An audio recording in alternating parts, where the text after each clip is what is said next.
First introduced in the pages of Tales of the TMNT, Leatherhead was adapted into the Fred Wolf cartoon and the Archie comics, reshaping the way we imagine the character in both looks and accent. So when the time came to reintroduce the character for the 2003 cartoon, going back to basics seemed like the most obvious choice. However, the creative team behind the show went a little further by introducing a new, dangerous element in his personality that would make him the Turtles' most dangerous ally. Join me today as I explore the 2003 adaptation of Leatherhead. Leatherhead's origin story for the show was pretty much as it was explored in the Mirage comics. While he didn't have any memories from the time before he was found, Leatherhead assumed that he used to be an exotic pet that got flushed down the toilet and found its way into the sewers.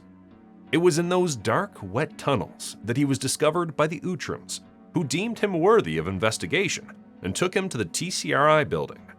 It was under their care that he was accidentally exposed to some mutagen.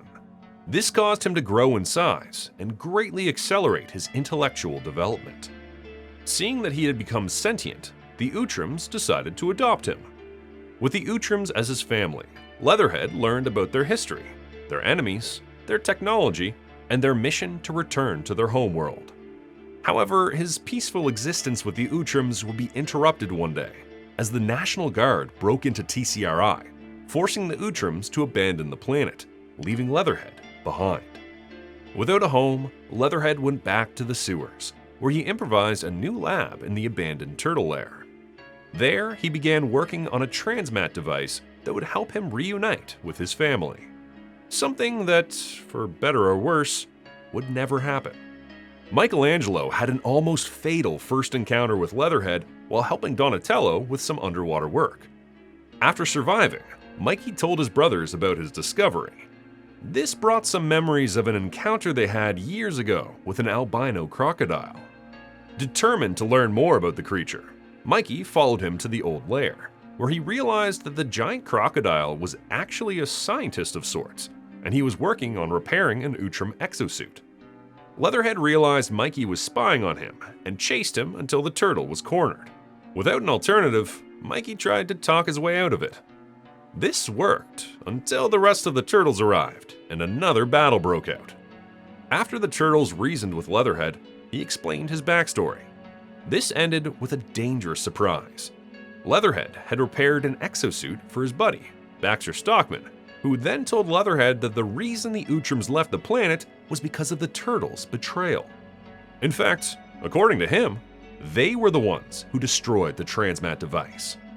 Trying to figure out what was really going on, Leatherhead didn't jump to conclusions and let a turtlebot deal with the turtles for a while.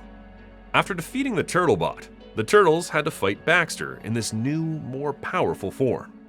The fight was very close until Baxter name-dropped the Shredder, a name Leatherhead recognized as the Utrom's most hated enemy. Leatherhead finally joined the fight, but against Baxter.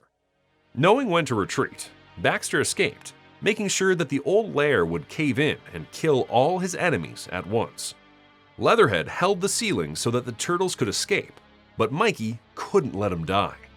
He asked Leatherhead to come with them, but the creature was resigned. If he couldn't finish the transmat to reunite with his family, then his life was meaningless. The lair caved in, and the turtles assumed that Leatherhead had died, preferring death over solitude. However, Leatherhead wasn't dead. He was found by Agent Bishop's EPF and taken for examination. Bishop then captured the turtles with the intention of finding the exact source of their mutation and accelerate his efforts in creating an army of super soldiers. Fortunately, Splinter, Casey, and April rescued the turtles, and Mikey, in turn, rescued Leatherhead. Now that they were all reunited, Leatherhead helped the turtles rescue Professor Honeycutt, the Fugitoid, from the hands of an alien humanoid race known as the Federation. Given how the turtles and Leatherhead shared origins, it wasn't crazy for him to move in with them. In fact, given that he and Donnie had a common interest in science and electronics, the two got along very well. If anything, Leatherhead was like the fifth brother they never had. But Leatherhead wasn't okay. The trauma of being experimented on by Bishop gave him dangerous mood swings, that would easily turn him into a mindless and aggressive beast. One night, Leatherhead was having a terrible nightmare, and when Michelangelo tried to wake him up, Leatherhead went into full monster mode, almost killing him. After turning back into his friendlier self, he realized what he had just done and escaped from the lair. However, the sewer tunnels were busy that night. A hunter known as Mr. Marlin was following the tracks of Leatherhead and the turtles, and eventually found Leatherhead. The giant crocodile saw in Marlin the opportunity to put himself out of his misery. But this only made Marlin more excited. A giant talking crocodile had all the potential to make him rich. He used Leatherhead to bait the turtles into falling into his trap, which worked. To make things even worse for everyone involved, it looked like Marlin's weapon was about to explode. After being freed by the turtles, Leatherhead saved them from the explosion, a blast Marlin didn't survive.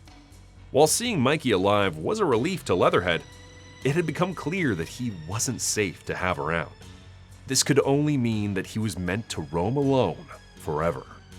Donnie, resourceful as he was, knew of an abandoned 19th century station just 3 minutes away from the lair, and proposed that Leatherhead move there. Far enough to keep them safe, but close enough to visit each other when needed. It was this gesture that made Leatherhead realize the Turtles and Splinter were the family he had been missing. During this time, Leatherhead assisted Professor Honeycutt in creating a new body for himself. The two geniuses helped the Turtles in their final fight against the Shredder. In fact, it was thanks to Leatherhead's attack on the Shredder that the truth of his Outram nature was revealed to Hun. A surprise Leatherhead used to push the henchmen into the abyss of a spaceship launch silo, a fall both of them somehow survived. Leatherhead found himself heavily involved in turtle business when Donatello got turned into a monster. He discovered that Donnie was infected by the outbreak mutagen that was caused by Agent Bishop's fake alien invasion. However, this was a much different situation from the other mutations going on in the city. The mutagen triggered a secondary mutation that was bound to turn him into a mindless monster forever. Despite all his knowledge, there was nothing Leatherhead could do to save Dawn. This situation was Leatherhead's worst nightmare come true. Donatello was another intelligent mind trapped in the body of a monster. A reality Leatherhead had been fearing could end up becoming his. Given that the virus started from Bishop's mutagen, Leatherhead realized that it was time to face his trauma and go back to Area 51, the place where he was held captive and experimented on by Bishop, the source of his post-traumatic stress. Once there, the Turtles and Splinter made a deal with Bishop.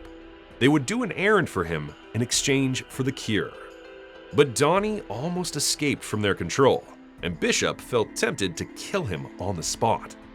Filled with anger, Leatherhead pushed Bishop aside and destroyed the weapon. This was a significant step for Leatherhead to regain control over the horrific acts that had occurred at that base. Having said that, there was only so much Leatherhead's psyche could take, and when he saw that place where he was experimented on, he suffered a short panic attack that left him defenseless against Dawn. Fortunately, Leo saved Leatherhead by attacking his own brother with a tranquilizer gun. While the Turtles ran an errand for Bishop, Leatherhead stayed behind with all his enemies under the same roof, Baxter and Bishop, with only Splinter left to help him if anything went wrong. It didn't take long for Baxter to spill the truth about not having a cure for Donatello. Leatherhead could have killed Baxter on the spot, but given how this was Donatello's only chance, he decided to join forces with Baxter to come up with a cure. After testing a formula on one of the outbreak mutants, they were able to revert Dawn to normal. It was this cure, developed by Baxter and Leatherhead, that was later used to reverse all the mutations in the city. This was a significant achievement for Leatherhead. Despite all his worries about becoming a mindless monster, he managed to put his anger and fear aside and work with one of his enemies to cure a family member. He had clearly demonstrated that against his most basic instincts, he had a way to control his inner monster. Leatherhead was last seen in the series finale, during April and Casey's wedding. If I'm not mistaken, I think this was the first version of Leatherhead to be a crocodile. And if I'm still not mistaken, it would be the only version to be a crocodile until the release of Mutant Mayhem. It's unclear what the reason for the change was, but given how easy it is to confuse crocodiles and alligators, I wouldn't be surprised if no one, including Peter Laird, realized they had the wrong species during development. The character was adapted by Ben Townsend, based on the original Leatherhead created by Ryan Brown in 1988.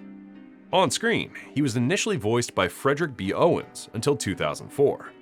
The actor decided to move to LA that year, and since the show was recorded in New York, he was replaced by Gary Lewis for the remainder of the show. The introduction of Leatherhead's rage issues would prove to be popular enough to also be introduced in the Mirage comics of the time, and later in the 2012 show. And while the character did have rage issues in the Image run, possibly caused by the mutagen wearing off, that was never properly explained nor explored. Definitely not like this. These mood swings were clearly inspired by Jekyll and Hyde, a fitting comparison considering he was also a scientist who shared his body with a monster. However, you could also say that Dr. Connors, the lizard from the Spider-Man mythos, already did this in a very similar fashion. In fact, during the development of the show, Peter Laird was quick to point out the similarities between the two characters, advising the creative team not to give him a white lab coat, something he ended up using from time to time. But unlike Connors, Leatherhead looks the same in both states, and this makes him even more unpredictable and dangerous for those close to him. This version of Leatherhead didn't appear that much in the show, but it's impressive to see how much the character accomplished by the end of it. He was never truly healed from his traumatic experiences, but he found a way to face his fears and stay at a safe distance from his family without losing them. A family that just by being there for him probably gave him the strength to keep the monster under control. What do you think of this adaptation of Leatherhead? Do you prefer this one over the Mirage version? Let me know in the comments. Thanks for watching. See you in the sewers.